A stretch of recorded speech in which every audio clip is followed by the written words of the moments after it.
હવે ભાઈ તમે શેળા તો ઘણા બધા જોયા છે, પણ આવડો મોટો શેળો કોઈ દિવસ જોયો નહીં, કારણ કે આ શેળાનો વજન જ લગભગ 300 કિલો છે ને લગભગ આના વર્ષ છે ભાઈ લગભગ 150 વર્ષનો લોકો કહેતા હોય છે કે 150 વર્ષનો છે ને આ જગ્યા ઉપર જોવા મળ્યો છે અને આ ઘાસ ખાતો હોય છે ને આ જગ્યા ઉપર જોવા મળ્યો છે। અને હું તમને શેડમાં એની દર બતાવું, તમે દર જોશો એટલે તમે પણ વિચારમાં પડશો આ તો કે રેલવેનો કોક અંદર ભોયરું ગાળેલું છે, એવડો મોટો તો એનો દર છે।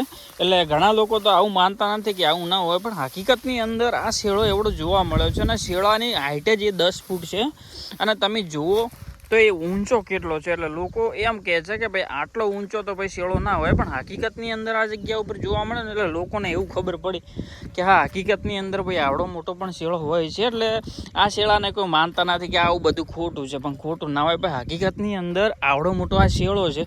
હવે આ શેળો આ જગ્યા ઉપર રહે છે ને એટલે લોકો ડરે છે, કારણ કે એને કાંટા હોય, તમને ખબર છે કે શેળાને કાંટા હોય। એટલે આ બાજુબાજ આપણે આ જગ્યા ઉપર ઘાસ છે ને એ ઘાસમાં પણ હોય છે, અને તમે આ નાની નાની ઘાસ છે એ ઘાસ ભાઈ એ શેળો ખાઈ ગયો છે।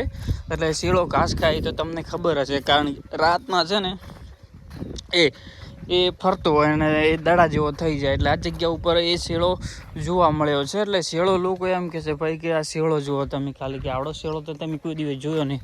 ભાઈ મને એક કે તમે વિડીયો બનાવો કે લોકો માનતા નહીં કે આવડો મોટો શેળો ના આવે। મેં કીધું સારું ભાઈ, હું વિડીયો તો બનાવી જોઈએ, એમાં શું ભાઈ। એટલે લોકો ઘણા એમ કે આવડો મોટો શેળો ના આવે, પણ ભાઈ આની હાઈટ જોઈને જ લોકો ડરી જાય છે, કારણ કે એની હાઈટ જો તમે આમથી એમ આવે ને એનો દર જુઓ તમે, અને એ ખાડા કરે છે ને કે વાત જ પૂછો ના, એવડા તો એ ખાડા કરી નાખે છે।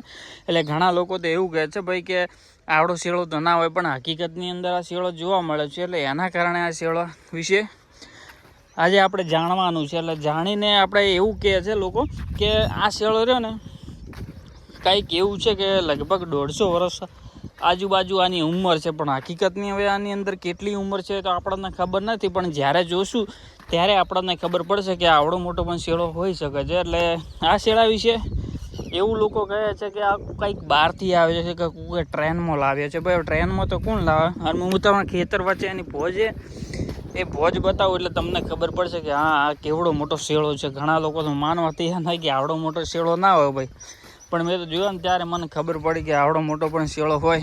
એટલે એક ભાઈ બીજો પાછળ આવે છે ને એ તો વળી મોટું ભાઠું લઈને આવે છે પકડવા માટે। ભાઈ કીધું ભાઈ તું પકડવાય, ભાઈ મારે પકડવો નથી ભાઈ। એટલે હવે આ શેળા વિશે તમારું શું કહેવું છે તમે મને જણાવજો, કારણ કે ઘણા લોકો માને ના અને એવું કહે કે આવો ભાઈ શેળો હોય ના। એટલે હું તમને લાસ્ટમાં શેળો બતાવું અને વિડીયો પણ બતાવું। આ વિડીયો વિશે તમારું શું કહેવું છે કોમેન્ટ કરજો અને વધુમાં વધુ લોકો સાથે શેર કરજો।